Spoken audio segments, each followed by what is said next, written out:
Good afternoon, everybody. Welcome to another edition of Real Talk. I'm David. This is Bo. We're here to talk about the important topics of the day. Before we get started, Bo, I need to read this disclaimer. Please do. Before we get started, I want to make sure that we let everybody know that Mr. Bo Gill here is currently a declared candidate for Beaufort County Commissioner, District 5. And Real Talk remains an editorial program under the full control of Shelbyville Now. This platform is not affiliated with any campaign, and we will offer equal access to all qualified candidates in this race. Our goal is to provide open discussion of issues facing Beaufort County and the city of Shelbyville while maintaining fairness and transparency. Okay, business is out of the way. And Bo, I want to jump into what happened last night. We're the Men in Black today. We want to make sure we want to get that out of the way. Yeah. Watch out for us. Men in Black. Yeah, we're on. But I'm sorry. Go ahead with your intro. Yeah. There. By the way, this wasn't planned. No, it wasn't. No. That's how Real Talk Mine. I need to get me a Mr. T starter kit like you. Well, yeah. Coming with the Mohawk next. No, let's don't do that. All right. I've got just a little monologue I want to do, and then we're going to take a break after this. But I want everybody to think about the first statement I make so that you can get your thoughts together, because we want some participation today, Bo. We do. We love participation. Please participate. Do not feel like what you're saying is not relevant. Participate. Today is participation. We got about a 10 to 12 second delay. So if you post your comments, it takes 10, sometimes 15 seconds, depending on our connection, to see the comments. So don't give up on us. We'll eventually see your comment after you post it. All right. Today we're going to be talking about something that has clearly struck a nerve in our community, Bo, specifically the city of Shelbyville. Last night, the city council voted 4-1 to approve the first reading of the rezoning required for the Remington Farms PUD. But what most people are talking about today is not just the development itself, but it's what happened in the room last night in the meeting. A large number of Shelbyville residents showed up to speak about their concerns. People took the time to leave their homes, to leave their family, come to the meeting, stand up in front of their elected representatives, the council, to explain why they believe this development would have serious impacts on their neighborhood, on traffic, and on the infrastructure of our city. Been discussed many times. Oh, all right. The turnout was large. The meeting space filled up quickly, and some citizens reportedly could not even get inside. And as a matter of fact, the doors were shut in their face in some instances, and people left and went home. Okay. Out of safety is that's what they're the fire marshal and this and that. And they did, just to be fair, they did have the TV out there playing, but it is a sense of being shut off. We need a bigger room, obviously. Obviously. All right. So when the vote was called, the council approved the rezoning on the first reading by a vote of 4-1. Voting yes were Henry Feldhouse, Marilyn Ewing, Betsy Noel, and Bobby Turnbow. Councilman Josh Blevins cast the only no vote. Councilman William Christie was not present. And that result has raised a question that goes far beyond this one development project. In a representative government, elected officials are supposed to represent the people who elected them. Their job is not to substitute their judgment because they believe they are smarter than the citizens they represent. Their job is to listen to their constituents and vote in a way that reflects the will of those citizens. Our system of government is supposed to be pretty simple. It's supposed to be that government is by the people and for the people. So the government is made up by the people that represent the people. So when a large group of citizens shows up to express concerns and the vote moves in the opposite direction anyway, people naturally begin to ask whether their voices are actually being heard and if anybody cares. Okay. So today we're going to talk about what happened at that meeting, what this vote means going forward, and what it says about the representation we have here in Shelbyville and Beaufort County, and in Tennessee, and in Washington, D.C., as far as that goes. Yes. So we want to hear from you. If you attended that meeting last night, or you've been following this issue, let us know what you think in the comments. Okay. Did the council represent the city of Shelbyville in this vote, or did they do their own will? Let's talk about it. And before we do, we're going to hear from our sponsors. We'll be right back. Looking to make your brand stand out? At 580 Graphics in Shelbyville, we turn your ideas into bold, professional results. From custom logo design to screen printing, embroidery, vehicle wraps, decals, banners, and signage, we handle it all in-house with precision and fast turnaround. Whether you're a small business, a church group, a sports team, or a growing company, our experienced design team works with you every step of the way to bring your vision to life. We don't just print graphics. We help you get noticed. Exceptional service, eye-catching design, results that speak for themselves. Visit 580 Graphics today and let your brand make a statement. When your project needs a strong foundation, trust experience that delivers results. At Bobo Construction and Land Management, we bring over 25 years of expertise to every job, from demolition, land clearing, and site preparation, to underground utilities, drainage solutions, concrete, asphalt, and building pads. We handle every phase with precision and professionalism, serving residential, commercial, and industrial clients across Middle Tennessee. Our team is committed to quality work, clear communication, and projects completed safely and on schedule. For dependable results you can build on, choose Bobo Construction and Land Management. All righty, welcome back in here to Real Talk. Thank you to Bobo Construction and Land Management and 580 Graphics for all your graphic needs. Two fine, locally owned businesses here in Shelbyville. The best there is. And hey, we're proud to have them as sponsors. We're very proud to have them as sponsors. Thank y'all very much. Y'all go check them out. 580 Graphics, Bobo Construction. All right, to the topic, Bo. To the topic. Representation. Okay. I think that people in Bedford County for years have just stayed away from the polls because they don't think their voice matters anymore. I think there's some apathy that has come through that. After what I just read there, Bo, what I just laid out, how do you feel about representation these days? Well, what do you think? I was at the meeting last night and talking about last night's meeting, and we're not talking about the details here. We're talking about strictly representation. There was overwhelmingly opposition to this subdivision. There was no one besides the developer speaking for this subdivision. So really, regardless of where those constituents are, and most of those constituents that did talk in opposition were in Josh Blevins, I believe, district, or close to William Christie's, who was absent, which was kind of for one of the biggest city council meetings in several years. You could probably argue. I hate to hear that, but maybe he's got health issues. I don't know, but that right there is absent representation. Respectfully saying that. Yeah. But if at the meeting, excuse me, there was overwhelmingly opposition. Now, those that voted for this to move this forward, Feldhouse, Marilyn Ewing, Betsy Noel, and Bobby Turnbow. Maybe they have talked to their constituents in their district, and maybe their constituents have been for it. Now, I highly doubt that because most people you talk to are not for all this until we get our infrastructure right. Okay, so our situation is nothing wrong that the developer's done. It's the fact that the city of Shelbyville is not planned properly and is willing to make willy-nilly decisions on top of an already messed up system. Right, with constituents giving real life concerns and real life today's concerns, pulling out of a certain road, Cloverdale, Mack Street, in that area. They're given those concerns. They are standing up. They're being uncomfortable. First of all, you know that they're shaky. They're scared. They have to do public speaking, but they're doing it because they feel like they have to. Yep. And not everybody does that. So that's big.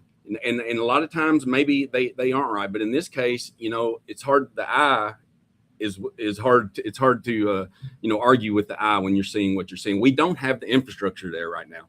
They may put it in. They may promise us the world. But at this moment, in this time when we're making a decision, they do not have that infrastructure in there. No. And with the existing conditions and the things they do, I don't know if it would help anymore. But the developer, just to say this, they have cut down on the project. They have said that they were going to widen the road, but it would have left little narrow area for the shoulder over there. There won't be a shoulder. A foot. Pretty much like Blevin said, a postal truck would take up a lane. It would be in a traffic flow. So really it wouldn't be ideal. It would be a third lane there, but regardless of all that, we hear about the bypass. Where's the bypass? The bypass it ain't even on the books, on the 10-year book. It could you never know how legislation works. They could lobby it to next year, but I'd highly doubt it. What they're saying is we're not ready, and we're not. Right. The planning commission spoke or gave their unfavorable recommendation, and the city council chose to go against that. Okay, first reading though. First reading. Got to have two readings. Let's remember. You got to remember, this is not an all done deal. You know, I got news for you. They better have a bigger room. One side might Next think time, they won. they better have a bigger room. Oh, I mean, you know, this is like round one. One side got knocked out. Here comes the and then it's going to have another one after that since they changed. I believe they're going to have to, because don't the planning commission have to go back and look at the changes? No, they won't. It's already gone, but it'll go from it'll go to another first reading, I think, because of the changes. So it might have to. I could be wrong on that. Ms. Schaffner would know that. Council Schaffner would know that. I want to bring up something else. I want to give an example of what good representation looks like. Josh Blevins did his homework. He had the facts and figures in front of himself. He did the work to look at the traffic studies, to talk to people and say, okay, what's good about this and what's bad about this? Oh, yeah. And he summed it up, and he gave everybody a summary of facts, okay? Yes. And then he said, I can't vote for this. I'm voting no. That's what representation looks like. Yeah, and this is his area. Yeah, exactly. And rightfully so. I mean, some people say, well, that might have been a hard decision. That should be the easiest. That's what your people. So when you represent in that position or in a county government position like that, you represent your people, your constituents. It does not matter what your little finite brain thinks. Yeah, exactly. I mean, you need to, be able to read and to understand and make sure that it's legal what your constituents are saying. And here's something else too, Bo, something to think about. If you think that your constituents are wrong on a topic and it's a bad move, you need to sell them on why they're wrong and try to win them over. But they're the people that's living this stuff in real life, and they know what they want and what they don't. And I'll tell you, our poll that we did about growth, and I use that term flippantly because I don't consider it growth. I consider it just ramming a lot of stuff into a small area.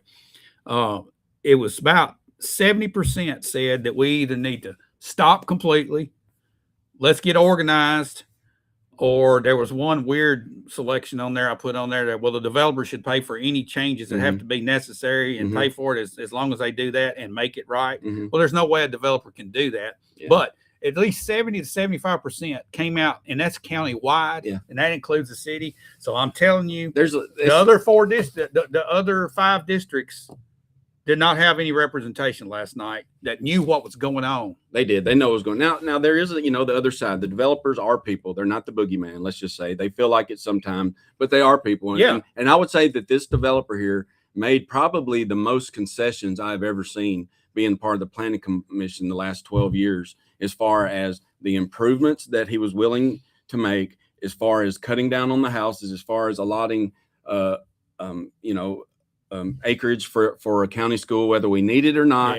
But let me tell you that there's something to be, and that right there is the reason that it got, because they did give some, because, the planning commission and the city council had certain things a few years ago that they asked for, and the developer, I don't say they went all the way, but they met in the middle. And TDOT said they can do this. Everybody says they can do it. The problem is it's not there now, and what the constituents or the residents seeing, or what's happening now, and they're thinking that all these cars are going to fall out of the sky in one day, which they won't. It'll be, they say, a 10-year, but it would have to be a really good market. Now we're starting to get into the details. Yeah, I know. And this is part of the things that people see, people hear, and people talk about, and people voice their frustrations about. It's like it fell on deaf ears. Okay. Yes. No, it did. 4-1. All right. And one gone. I'm anxious to see what happens between now and then. They better have a bigger room. Have y'all thought about meeting in Calsonic? Seriously, I'm telling you, it's coming. Well, no, there's going to be a lot more here. And I think that I said Calsonic, Cooper Steel Arena. Yeah, well, no, you were meaning the workplace, Calsonic. No, it's not there either. It's called Morelli, I think. No, we're talking about Cooper Steel Arena. No, they need something bigger.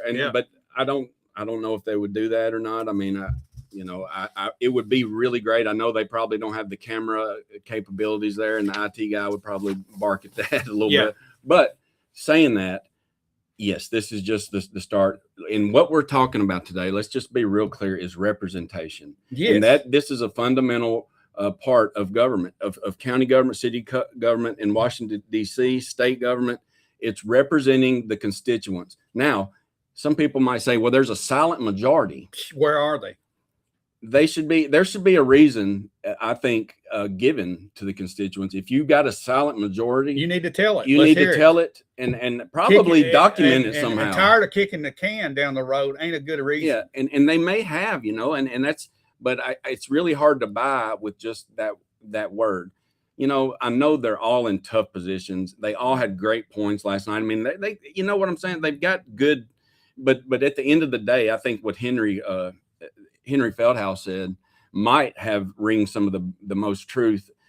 And that is a moratorium wouldn't be a bad thing if we could get our stuff together. Maybe You think he would make that motion? I don't know if he would. No, he ain't gonna make Well, that motion. maybe he would, think. maybe he wouldn't, but I think that and I know that it's not legal for us unless you've got in a certain charter. How about our infrastructure collapses? Well, would that be a good time for? Well, you know moratorium? what? That's why we're under a current moratorium in the south you. part of our city and the And east. So we're currently half of our city is in a moratorium. Well, not half, currently. but half of the quadrants. I mean, close of it. I mean, it's on the fringe. It's where the It actual is. building might take place. That's right. Yeah, it is. And that's those two areas are shut off. It is. So that right there should tell us a whole lot.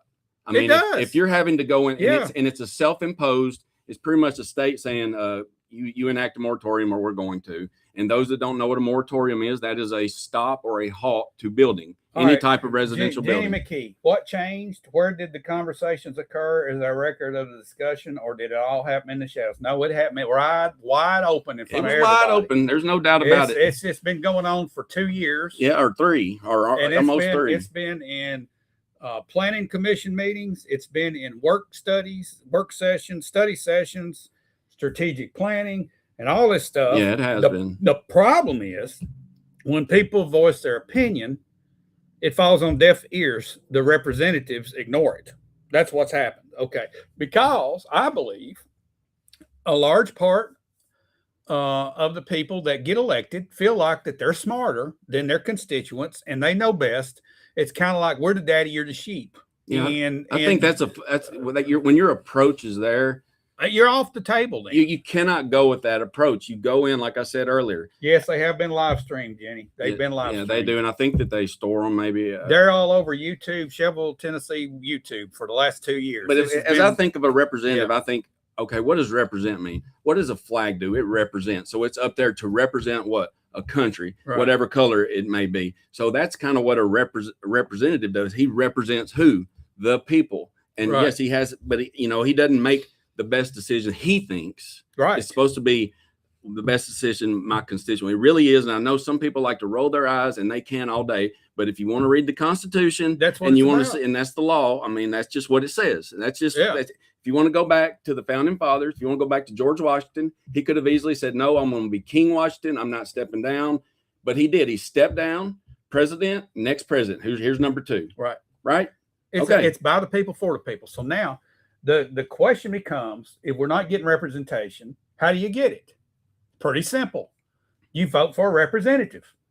That's exactly. That's it. Well, Okay. it takes a little bit of homework and you have to get to know. Right. You don't just listen to commercials or read advertisement. You look that person in the eyes and maybe a couple times and maybe you ask them a few things. I think it don't stop on election day. I think it continues with You better believe it. accountability. All the whole time. The accountability, holding the feet to the fire. And here on Real Talk, we're going to say what people won't say. All right, Bo? Yeah. And this has got to change. Sorry for your luck, but that's And- just the way we and do if it. you don't know the difference between city government and county government, you got to get a crash course on that and understand that, because I've heard some people refer to this as a county issue. Yeah, we got problems in the county with development and resources and infrastructure, but this is a city issue. Mhm. Okay. And yeah, the city of Shelbyville is in Bedford County. And, okay. and then city, but and the city government is different from the county it is, government. but city decisions like this subdivision are going to affect The county. county. Exactly. So it goes hand in hand. it but- does.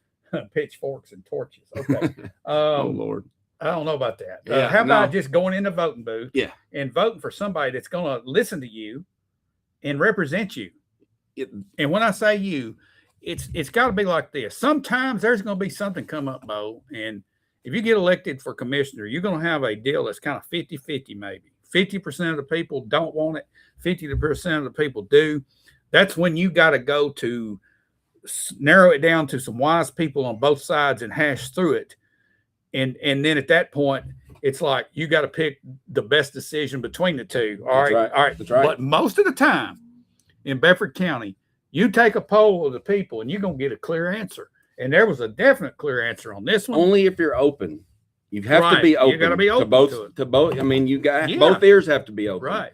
You can't ignore the one side or the other. You really have to be open. Yep. And weigh it, whether you like it or not. I mean, this is That's what the job. I mean, that's what it is. I mean, we're talking fundamentals here. This is what it's really about. And if you approach it that way, it makes life a whole lot easier if you are in that realm. All right, I'm gonna ask this question. If you live in the city and you're watching this, do you know what ward you live in?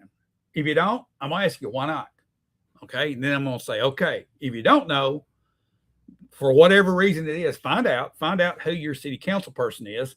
And if you do not like the way they voted on this, and you need to pick up the phone and you need to call them every day. Or email them. Every day. Every day. I mean, Until you get an answer. that is your right. That is your right. They Yes. are working for you. Right.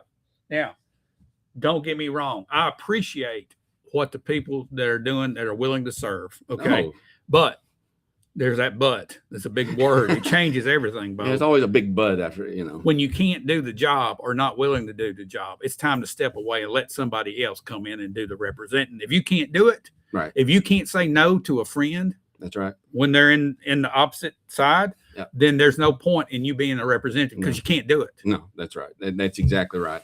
There's no reason to be a voice of the people when you cannot be a voice of the people, whether it be for having to not be able to vote, but recuse yourself because you're, tied to something all the time. That's well said. Just represent the people. That's all you got to do. All right, Jenny, you say the clear answer is that governance in Bedford County and the city is antiquated. Not the governance, the representation, if that's what you're referring to, it's been that way since 1776. Okay. And the fact is, it's not antiquated. It's just not being done the way it was set up to do. It's the practice of active governing. They're thinking of it, or maybe we're taught it's a certain way, like a leadership principle. It's not. And it's not a leadership principle, or you go up there and do what's best. It's a representation principle. Right. Looked at like I talked about earlier, like the flag, or like a deacon there to serve the people, represent or serve the people. Right. And if you look at it that way, then you as a citizen, have the right to approach in any way, fashion, or form, not violently, Of course not. To ask questions of why or why not you support it, or you're against this, or why you're for it. And it's really that. I mean, if you think of it that way and you approach it that way, I'm telling you, it makes life a lot easier. The founding fathers had an idea about what this government should be. And it's just over the years, it's gotten diluted down to where we have no voice whatsoever in what happens to us. You look at the condition of our country. How many of us wanted this? Yeah. How many people want gas prices through the roof, want a war, want tariffs, want open borders to whoever wants to come in and not ask any questions, want non-citizens to vote?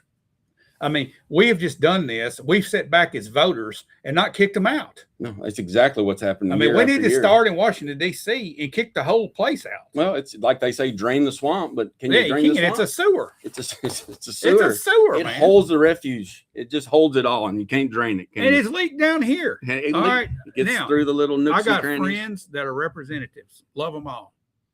But you got to do the dadgum job, or you don't need to be the representative. Yes. Maybe you need to sit on the sidelines and be a cheerleader for one side or the other. If you got a side and you're not listening to your constituents and you're not on their side, then you're on the wrong side. Well, the people around you need some no men. You need to have a lot of no men around you. I want a bunch of no men around me. No, Bo. No. You're Just right. say no. You're right. No, and I'll fight it a few times, and then I'll finally just say, All right. you're right. But yes, man, get you in trouble. Yeah. You don't want it. You need that pushback. You need that. I think it makes for a healthy decision process. Right. It's and it's serious issues here, and I hope that they're taken serious. Yeah, I do too. And I hope, I would love to see an actual town hall meeting in the city of Shelbyville held in a large venue to where people can voice what they want. That's a great idea. We've had Cooper Steel Arena again at that place. I believe you're wanting some type of event. I think we need to get Right. some kind of event. there needs to be a Shelbyville Town Hall. I've seen some counties here and there, but really not with the city. There's been some coordinated city planning commission meeting, but it would be good to have some type of way that they could really communicate and ask these hard questions and maybe provide some real answers. Yeah. Or say, I don't know the answer, but I'll get you the answer. That's Okay. always good too. I'm gonna go back to this poll. This poll kind of gives a voice to the people. The poll we put out had right over 4,000 people vote, and that 70% are basically saying some just don't want any type of development at all, but most everybody wants responsible development, something that we can be proud of, and something that's done without the infrastructure damage. We got to have the infrastructure before we can do it. That's where that poll landed. Now, 3,800 to 4,000 people. I think the final count was 41 something, Bo. I looked at it one day, it was 38. I came back a week later, about 300 more voted. It's 4,100. That's a pretty good cross section and a pretty good number. I hope we have that many people vote in the election. I do too. All right. But that's a good cross section to say that that's an accurate number. Yes. Because I know some people went in there and voted the opposite way. One guy voted 100 times. Okay. One place with the same IP address voted 100 times. And of course, the software corrects it and takes those duplicate votes out. Okay. But that was somebody real passionate about it. They sat there and just kept trying to vote and vote and vote and vote. I think, I mentioned like the moratorium earlier, but yeah, responsible growth. And what does that mean? That means having the stuff, the infrastructure in place, ready to bring it on. Now, I know sometimes that's not practical, but these developers like to promise it at the same time. Oh, yeah. And that's really hard to swallow sometimes. And it's hard also to spend money on infrastructure when you don't have. So, and there's these IDDs, these new type of ways to maybe get that funding up front that the city and the county, ought to look for into, because it's new legislation. But there are ways to get that done nowadays that would kick the cost, and it would mark an assessment on the home buyers in that area. But that's something to look at. There are ways and there are avenues. I think that it's just not all encompassing. One of the biggest keys to helping that side of the town, if we get specific about this development, and you mentioned it earlier, is a bypass. The bypass is done by the state. It's not done by our county. It's not done by our city, but the state will be doing that, and it's not even on the board. You got to think at this point, our state representatives will be up there jumping up and down and say, guys, we got to have this. If not, we're going to have a collapse on the, who knows? Well, I saw Representative Pat Marsh just this past Saturday at an event, and I asked him the same question, and I asked him to please push that along. I don't know where that'll go. I love Pat Marsh, but I don't know how the ins and outs of it work. But I do know that we may not be on the 10-year plan today, but in some weird way, we could be on the 2-year plan real quick. Yeah. I know they're having problems with the land acquisition there. Yeah. But he pressed on this 2 years ago, and he pressed for something in writing, and it basically came out, well, you're not on the 10-year plan, and they put it in writing. Yeah. I mean, when I asked Thank you for that. When I asked him, he was kind of like, so you want to ask that question too? Just ask me how I'm doing. Dylan Walker says, why do y'all want to bypass so bad? Well, I'll tell you. When you got, let's say 2,000 cars, and they're all congested up on a 2-lane, and you could have a 4-lane or a big wide 2-lane, taking half of them around the city and not ramming them through Elm Street. Well, that's why I want to buy. And not only that, but they really don't take that. A lot of them think they're getting faster. They go down Shaw Road, then take a left on Nashville Dirt, then take a right onto Rabbit or Peacock right there. It is dangerous county roads, little roads that people are flying down. And if you have a 4-lane bypass, it'll be smooth sailing all the way to 231. You want to go north to Murfreesboro, or you can come out on the ramp and go south to Shelbyville. It's a novel idea, but it's something that's needed. And there's also plans for that same bypass to not. This would be the second leg of it. There's a third leg that would go down all the way south. I don't think that's needed right now, Not but yet. it will be. It will. You look for that 10 years from now. What we need now. Now, some people will argue we don't want to bypass because we won't send everybody through town to our businesses. Well, drive down North Main Street right now. Yeah. Okay. Yeah, you'll be waiting and then just pull over, and then pull back into it. Yeah. Don't get mad at anybody. Don't pull out in front of anybody. And if you're going to stop at a business, it better be on the side that you're on and not on the opposite side. That's what I do. Getting across. Yeah. No, that's how I roll. All right. We've got a lot of, so is there an example of something similar working somewhere else? Yeah, all over the place. Well, does he mean similar? The bypass. Yes. Or the 437 that we got right Yeah. now is an example that shoves people off of North Main Street and off of Madison Street coming Yeah. from Tullahoma. They go It's- around and they don't come through No. the middle of town, throwing another 150, 200 cars in here. No, they don't. And what part of, I think my view of the immediate part of the bypass in the city is its own little commercial district that'll keep a lot of that traffic out of those existing neighborhoods going down Fairfield Pike, going through Butler Avenue to all the Kroger's. If they could create like an Aldi or a little smaller, I think that wouldn't be a bad idea. But you also, this bypass deal, you can bring commercial to it. At first, when it first came, it was like no commercial. Now I think the idea is coming around, and I think you're going to see that soon. Yeah, probably so. Well, Bo, we're going to get out of here. Again, today's topic was about representation, not specifically about our problems. We've got plenty of them. We've talked about it so much. But the idea is representation. Do you feel like you're being represented? If you don't, find out who your commissioner and your city council person is and vote for somebody else. Yes. It's pretty simple. You've got to then hold their feet to the fire. That's right. You got elections coming up in August 6th for the county commission, sheriff, and mayor. And then in November, you're going to have city elections. I think 3 city council and the mayor will be coming up. Yep. So you got it this year. You can actually have your voice heard. So make sure to vote. All right, Sharon. Now, growth is not always good when we just allow it without forward thinking to the future. Yeah, we've talked about that many times. Amen. Bedford County has become basically a bedroom community, 10-4 on that, with people headed in and out of town and drove to work elsewhere. If you built it, they would come. Is not a good goal. Thank you very much. That's very well said. We need Our some representatives need to listen to those comments, those common sense approaches, and implement those ideas in the actual decision making. That's all it is. It's not representation. Keep it simple. Represent a government by the people for the people. That's what we're supposed to be doing. We ain't got it now. It's time for a change. Break it down. Let's do it. Thanks again. Thanks for watching. Thank y'all for the comments, for watching everything. It's always great. We'll see you next